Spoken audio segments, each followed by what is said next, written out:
Après avoir promis de limiter son rôle à la gestion de la transition, Mamadi Doumbouya, qui avait alors renversé l'ex-président guinéen Alpha Condé en 2021, dans le but principal de ramener l'ordre constitutionnel au pays, s'est récemment porté candidat à la future présidentielle, rompant ainsi avec ses engagements précédents.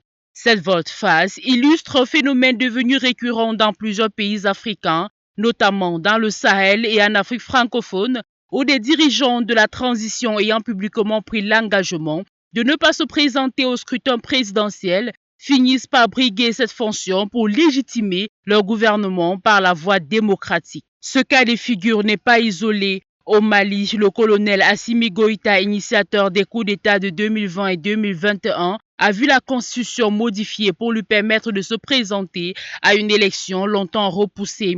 Au Burkina Faso, les putschs se sont succédés d'abord avec Paul-Henri Sandaogo Damiba, renversé en 2022 par Ibrahim Traoré, jeune chef de la junte devenu président de transition.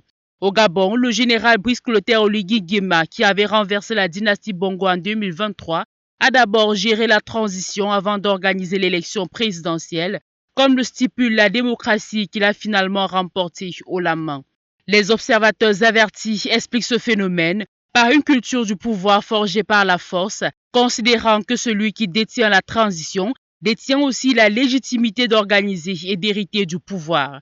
La fragilité des institutions judiciaires et électorales n'est pas en reste. Conséquence, la crédibilité des promesses faites lors des transitions militaires est de plus en plus remise en cause. Ce phénomène renforce un climat de méfiance envers les institutions et nourrit des tensions sociales et politiques qui fragilisent durablement la stabilité des États concernés. Cette absence de sincérité laisse planer des doutes sur l'avenir du processus démocratique sur le continent.